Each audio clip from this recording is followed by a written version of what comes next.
Jannik Sinner taking on seven-time winner Novak Djokovic. All right, first set. Center court holds its breath. The grass is worn, the shadows are long, and the man walking onto it has spent 20 years turning this rectangle of green into the stage of his life. Novak Djokovic is 39 years old. He should not still be here, and yet here he is, one match from another Wimbledon final, chasing a dream that refuses to let him go. But something is different today. Something in the air feels heavier, more final. Because waiting on the other side of the net is not just an opponent, it's the future of tennis itself, wearing the #1 ranking like armor. Jannik Sinner has a score to settle.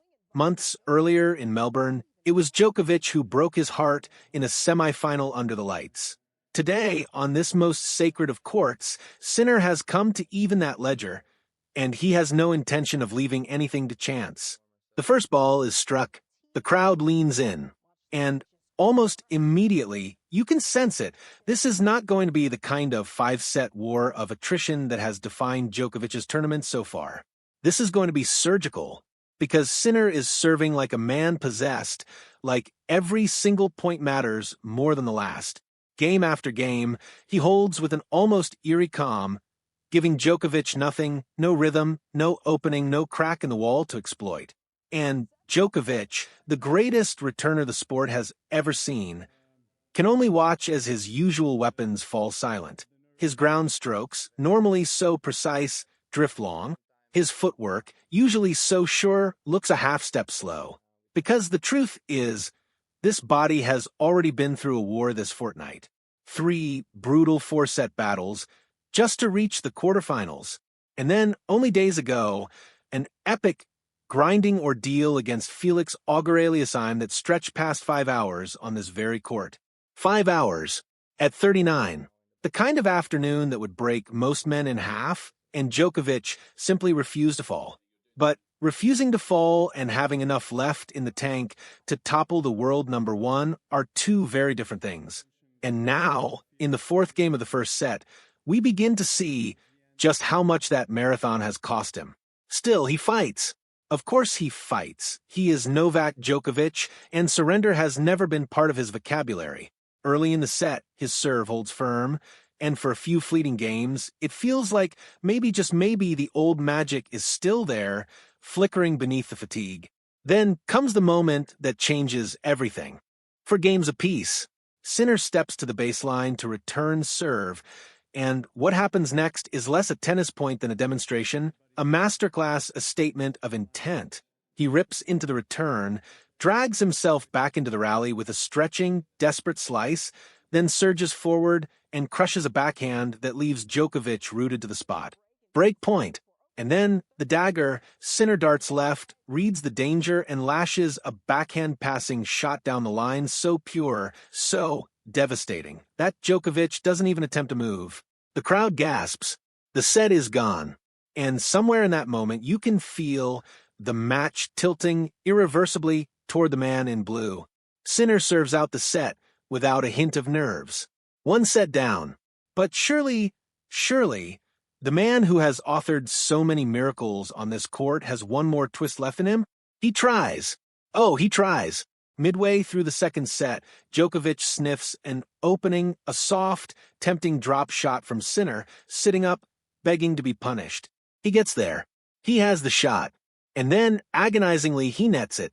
A groan ripples through the stands. Moments later, another chance slips through his fingers, a backhand sailing, just long, when precision was everything. 2 golden opportunities, gone in the blink of an eye, and against a player this ruthless, you don't get a 3rd invitation. Because that is the brutal reality of facing Jannik Sinner in this kind of form. He does not offer redemption arcs. He does not let sentiment creep into the equation. Every half-chance Djokovic manufactures is met with a serve that finds the line, a forehand that finds the corner, an answer that closes the door just as it begins to creak open. Later in that same set, Djokovic claws his way to another sliver of daylight, and again, the errors creep in at the worst possible moment. And just like that, Sinner seizes the break, and with it, the 2nd set disappears too. 2 sets to love. The mountain in front of Djokovic is now almost vertical. And yet, this is a man who has climbed impossible mountains before, who has staged comebacks that defied logic, who has walked off this very court of champion when all hope seemed lost. So the crowd stays. They roar for him.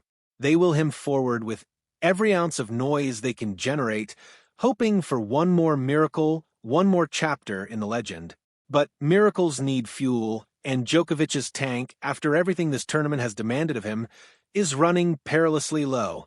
Early in the third set, there is one final flicker of resistance, a break point the first and only one Sinner will face in the entire match.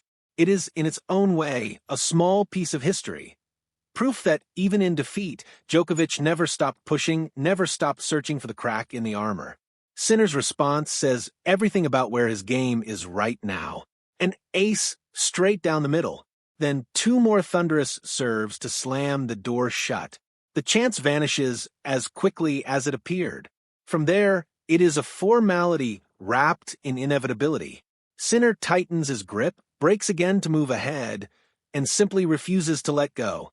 Serve after serve, point after point, he keeps his foot down, allowing no sentiment, no hesitation, no mercy. And finally, after 2 hours of ruthless clinical tennis, it is over. 6-4, 6-4, 6-4. Straight sets. No fairy tale ending today.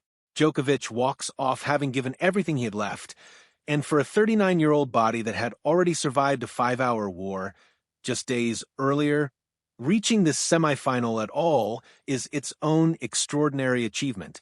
But this tournament belongs to someone else now. Jannik Sinner marches on to his 7th Grand Slam final, hunting his 5th major title, and revenge, sweet, emphatic revenge, has been served.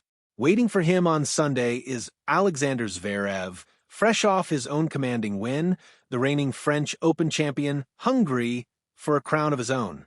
2 men, 1 trophy, and a final that promises to be every bit as fierce as the semifinal that just shook center court to its core.